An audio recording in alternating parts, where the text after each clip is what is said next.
का जो नमूना है वो कैसे लेते हैं वो मैं पहले आपको बता दूं। जो मिट्टी नमूना लेने का जो सही समय है वो है, दो कंडीशन आप हमेशा याद रखिएगा कि उस खेत में कोई फसल खड़ी ना हो, मतलब फसल कटाई के बाद, और उस खेत की मिट्टी गीली ना हो, उस नमी ना हो। तो ये दो कंडीशन अगर आपके खेत में है तो आप मिट्टी का परीक्षण के लिए नमूना ले सकते हैं। ये क्यों? क्योंकि हमको आगामी फसल जो आप उगा रहे हैं उसके लिए मिट्टी परीक्षण कराना है। मिट्टी परीक्षण क्यों कराना है? क्योंकि उस खेत में जो पोषक तत्व हैं वो कितनी मात्रा में अभी है और हमको आगामी फसल के लिए कितना और लगेगा, ये उससे हमको पता चल जाएगा। किससे? मिट्टी की परीक्षण के बाद। तो आपको मिट्टी परीक्षण के लिए जब नमूना लेना है तो कुछ सामग्री की आवश्यकता होती है। तो 2 साफ पॉलीथीन या कपड़े की थैली, खुरपी या फावड़ा और एक तसला और एक पेन और कागज। आप अपने खेत को 1 यूनिट मानिए। अगर आपका एक खसरा नंबर है तो उसको 1 यूनिट मानिए और 1 हेक्टेयर तक का एक नमूना अपने को परीक्षण के लिए तैयार करना है। तो वो नमूना कैसे तैयार होगा? वो नमूने के लिए जैसे मान लीजिए ये आपका कोई खेत है तो इसको 8 से 10 जगह को चिन्हांकित कर लीजिए। एक स्थान पे गए, वहाँ पे पहले ऊपर अगर मान लो फसल के अवशेष है उसको फावड़े से साफ कर लीजिए। एक वी आकार या यू आकार का गड्ढा बनाना है 15 सेंटीमीटर गहरा। इसका मतलब है कि फावड़े से एक कट ऐसा लगाइए, एक कट ऐसा लगाइए और मिट्टी को बाहर कर लीजिए। तो एक वी आकार या यू आकार की संरचना आपको दिखेगी। इसके बाद जो है खुरपी की सहायता से दोनों किनारों को आप जो है धीरे धीरे खुरपी से खुरचिए तो वहाँ पे मिट्टी इकट्ठी होगी उस गड्ढे में। तो एक गड्ढे से जो है आधा किलोग्राम मिट्टी, इसी प्रकार दूसरी जगह जाएंगे, तीसरी जगह जाएंगे। 1 यूनिट में आपको 8 से 10 जगह का नमूना लेना है। तो आधा किलो मिट्टी जब आप लेंगे तो आपके पास करीबन 2.5 से 3 किलो या 5 किलो मिट्टी तक जो है इकट्ठी हो जाएगी। उस मिट्टी को जो है आप अच्छे से बारीक कर लीजिए। उसमें अगर कंकड़ पत्थर हो वो अलग कर दीजिए। कुछ जमीन के पौधों के अवशेष होंगे उनको अलग कर लीजिए और मिट्टी को अच्छी बारीक कर लीजिए। बारीक करने के बाद उसको तसला तगाड़ी में रख के जो है एक तसला तगाड़ी से एक साफ फ्लोर पे ऐसा फैला दीजिए। ये तो एक लेयर बन जाएगी। उस लेयर में जो है आप एक धन का निशान एक ऐसा और एक ऐसा करेंगे, क्रॉस बनाएंगे तो मिट्टी आपकी 4 भागों में बढ़ जाएगी। एक तरीका ये है। दूसरा ये है कि तसला या तगाड़ी में आपने रखी है मिट्टी, उसी में अच्छा बारीक कर लीजिए और उसको एकदम जो है आपस में मिला लीजिए। उससे आधा किलोग्राम मिट्टी जो है आप एक साफ पॉलीथीन या कपड़े की थैली में जो है रख लीजिए।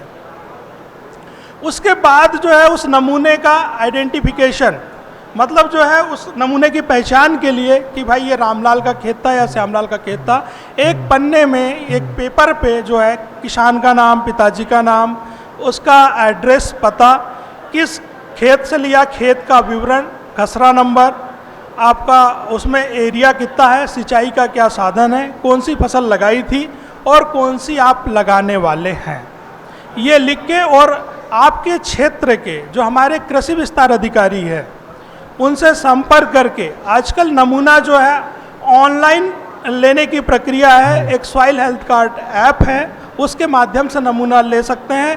तो उनको भी आप साथ में जो है इन्वॉल्व कर लीजिए, उनसे संपर्क कर लीजिए। तो ये प्रोसेस से नमूना इकट्ठा होगा।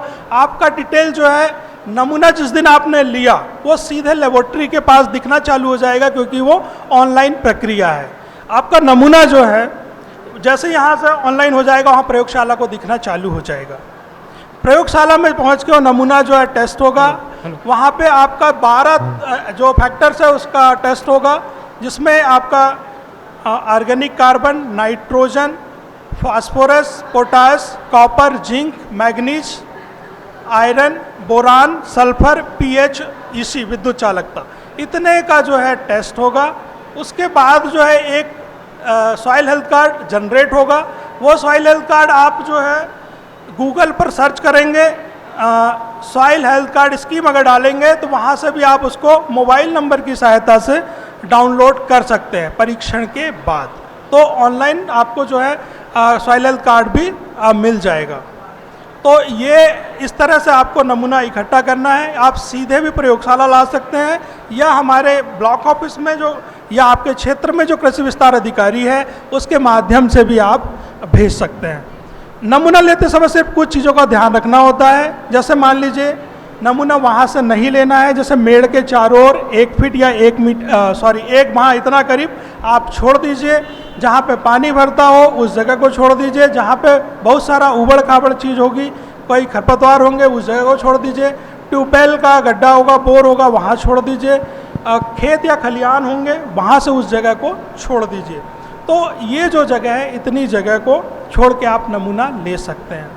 अभी जो है इसमें एक चीज़ और है, जब आप नमूना लेते हैं, जो प्रतिनिधित्व नमूना बनाते हैं, जो परीक्षण के लिए प्रयोगशाला को जाना है, उसमें पर्ची जो है मिट्टी के संपर्क में मत रखिएगा। एक पॉलीथीन लीजिएगा, उसमें आपकी पर्ची जो है पॉलीथीन के अंदर रखिएगा और फिर जो है वो थैली में जो है आप जो है मिट्टी की थैली में उस पन्नी को रख दीजिएगा, जिससे वो आपके नमूने की पहचान हो जाएगी। कई बार क्या होता है कि मिट्टी और पर्ची आप एक साथ रख देते हैं, प्रयोगशाला तक जाते जाते वो जो नमूना है वो पर्ची जो है जो नमूने में जो मॉइस्चर होता है मिट्टी में, उससे जो है वो गीली होकर गल जाती है, सड़ जाती है और आपके नमूने की पहचान मिट जाती है। अंततः प्रयोगशाला उस नमूने को जो है रिजेक्ट कर देती है और कई बार ये ऐसा लगता है कि आपने मिट्टी के लिए नमूना दिया था और आपका रिजल्ट प्राप्त नहीं हुआ है। इसका मतलब है कि वो नमूना जो है प्रयोगशाला द्वारा नमूने की पहचान नहीं होने के कारण निरस्त कर दिया है। एक चीज़ और, एक किसान के यहाँ एक से अधिक सर्वे नंबर होते हैं, इसलिए जो है उसमें पहचान के लिए आप जो है खेत की पहचान के लिए ये ट्यूबवेल वाला है या आम का पेड़ है, जो भी वहाँ की पहचान होगी वो ज़रूर लिख दे। इससे फ़ायदा क्या होगा, मान लीजिए आपके खेत में नाइट्रोजन की कमी है या फास्फोरस की कमी है या पोटास की कमी है, तो जो भी रिकमेंडेड डोज है, अनुशंसित मात्रा है, उसमें अगर मान लो आपका स्टेटस मध्यम आता है तो वही का वही उर्वरक उपयोग होना है। अगर मान लीजिए वो कम आता है तो 25% उर्वरक आपको बढ़ा के देना है। अगर मान लीजिए वो अधिक आती है तो 25% उर्वरक में कटौती कर सकते हैं। तो इससे ये है कि उर्वरकों पे जो अपव्यय होता है वो जो है आपका बच सकता है।